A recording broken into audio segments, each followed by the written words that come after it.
hard as I come. Busting in your line, cracking helmets in. I bring the pain, so what you gon' do? Stand there and just get shook out ya.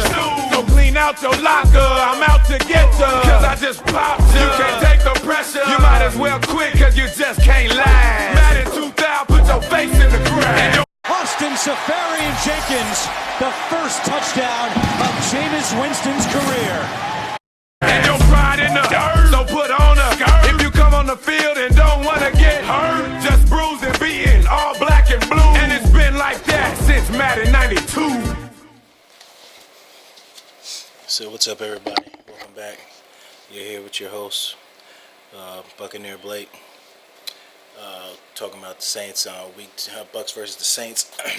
Bucks away in New Orleans, playing the Saints at home. After that tough loss playing the Titans last week, it was kind of crazy. But I think today's game, showed a lot of resilience with the team, and I think a lot of the potential that this team has yet to been shown. Like Mike Evans, didn't really get going today. I think today he was more of a distraction than a weapon or to be game planned for, because Lewis Murphy got off with that 56-yarder. I mean, he had made a couple nice plays. But I'm not going to get on here and talk about all the wishy-washy fans from last week and everybody hitting the panic button and thinking we should have took Mariota or over Winston, or saying, oh yeah, where you at now? That's just how it goes. It's too much season that's left to be played to start making all these kind of speculations. And I just want a quarterback that can win over 40 games with us and have a longevity of a career. Because I say a lot of things that people don't bring into light. Like, we've never had a franchise quarterback. That's evident. Like I said, 40 games, I believe, if you guys look it up. I think it's we never had a quarterback that's won over 40 games with us. And I believe it was either Doug Williams or, I want to say Vinny. Was it Vinny? One of the two came close. I think they're either at 39 or 38. Doug Williams is one of my favorite Buccaneers, and Steve Young was too. Being how we drafted him. We always draft quarterbacks, we don't ever keep them, and they go off and win Super Bowls. Vinny Testaverde, I don't think, Vinny didn't win a Super Bowl, but he had a successful career.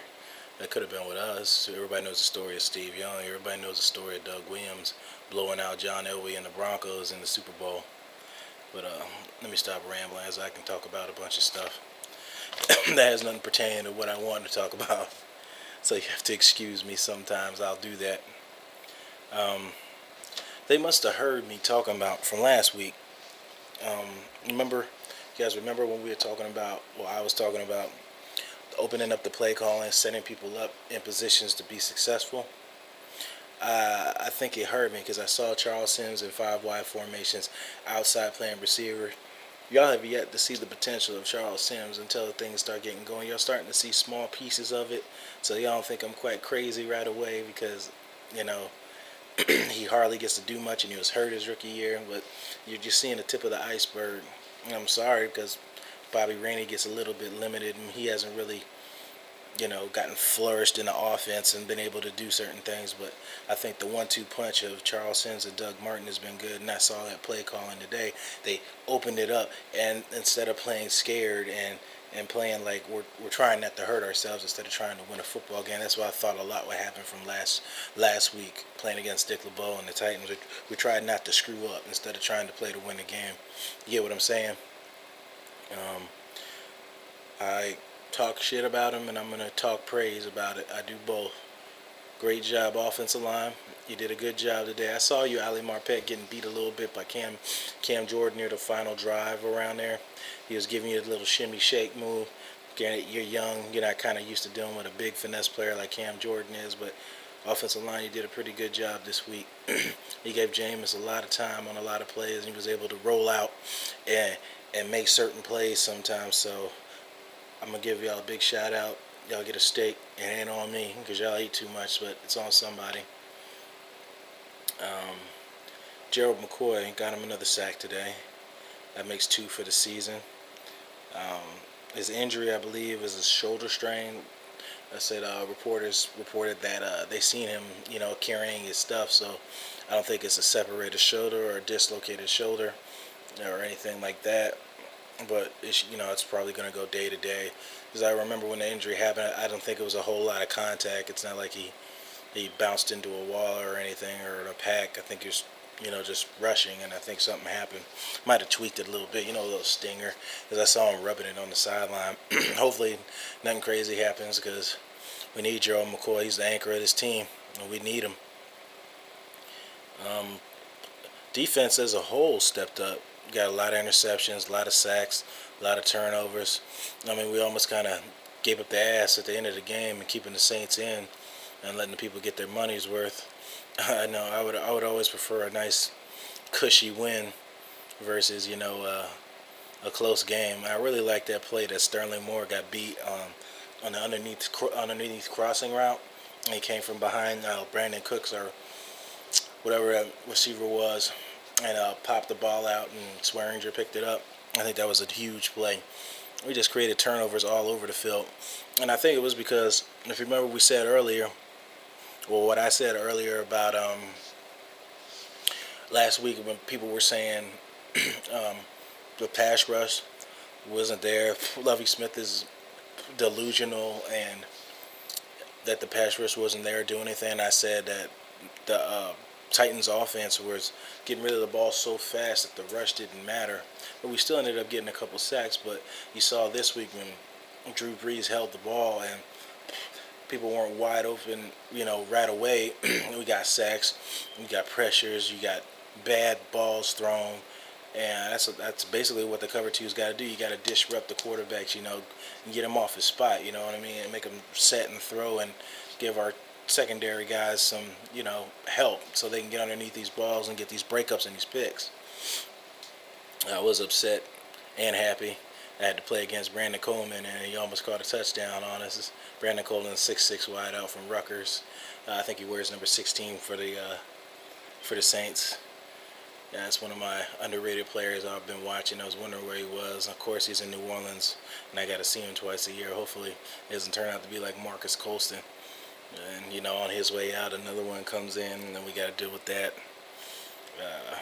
Just don't want to deal with it. You know what I mean? I told you I like football as an entirety, so I like to watch players that weren't drafted and stuff like that. I watch a lot of guys. Speaking of guys that were undrafted, let's talk about Jaquez Smith. I believe his stats were he had 3 sacks and 2 forced fumbles. Yes, 3 sacks and 2 forced fumbles in this game. Jaquez Smith was a rookie from last year. He was let me start with his bio. He was on the Atlanta Hard Knocks. Now, if you remember watching Atlanta Hard Knocks, that was Jaquez Smith that was taking the punches from the offensive lineman because he wasn't trying to get kicked off from the team, and he took a personal foul in a game, and he had to apologize to the team. That was Jaquez Smith, and luckily he didn't make the cuts for I can't remember who. Those are linebackers between them two to make the roster. Jaquez Smith didn't make the team. He made it on the team with us. He came out last year, I believe it was 6 or 8 sacks, and he only played half the year. Now he's a starter, and he's got 4 sacks on the season, 4 or 5 sacks already. I gave him props to him last week because he made the play and McCoy made the sack on Mariota because that was him that swatted at Mariota's arm that made him hold it for Gerald to get the sack. I hope he got part of that because he was part of that. But yeah, Jaquez Smith is one of my underrated players from Missouri. He's on that Missouri squad with Alden Smith and Michael Sam. Yeah, those are names you remember. Sam was a freshman, Alden was a sophomore, and Smith was a junior on that Missouri squad. Oh, and Coney Arley. Coney Arley was a freshman as well. Defensive end that plays for the Panthers. I don't know. I got a bunch of knowledge, so you guys have to excuse me. I told you I'll ramble on. Doug Martin today, he also carried the load as he always did. He's not getting like flashy 168 yards like a Carlos Hyde did on the Monday night game. Well, excuse me, I'm tired. Been up all day watching football. It's a good thing. He doesn't have flashy numbers, but he makes a lot of plays when he needs to make plays, and catches. He's been doing a lot in receiving as well. Catching passes out the backfield, and just picking up big downs when we needed him. And he's averaging, I think, about 5.3 yards a carry or something like that, if I'm not mistaken. 4.5, 5.3. 1 or 2. I don't have the stats right in front of me at this time, but he's been doing his part. Like I said before, I think him and Charles Sims are a good pair, and I think if you keep doing things like this and keep making new strategies and helping Jameis progress along and helping the offensive lineman progress along, you're going to get games like this. It wasn't exactly pretty. I didn't see things that I wanted to see done in the game, but it was a push in the right direction from last week. And we beat a foe that we haven't beaten since 2011. So I was really happy to see it. I was happy to see guys on all levels winning their matchups, because it's not just about the quarterback play, it's about the whole team. And like I said, I can't emphasize how important that offensive line and defensive line play was. Remember what I said before. If you win games, you win the battles in the trenches. We won the battle on the offensive line. We won the battle on the defensive line. Check. W. Look what happened. Go figure. That's pretty much all I got to talk about as far as the Buccaneers. It was a good win. Like I said, I'm not going to ramble on. I was more excited last week about the loss. It's about competing. It's not exactly a loss. It's about being competitive. I'm going to steal a quote. That's a quote from Bill Belichick last year when the Patriots got blown out by the Chiefs, I believe. Everybody was hollering for Brady to be retired and they should trade him, blah, blah, blah. Again, it hurts me to be quoting the Patriots, but they say a lot of stuff I say. I just want to start saying it now on video, and there's recording of it that I know just as much as they do, or some people do. I'm not talking about coaches. I'm just talking about, watching the games and stuff like that.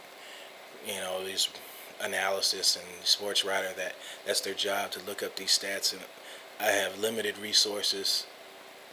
But what most of you have is the internet and watching the game as itself. They have access to watching the full games, videos, different angles, talking to people, and I don't.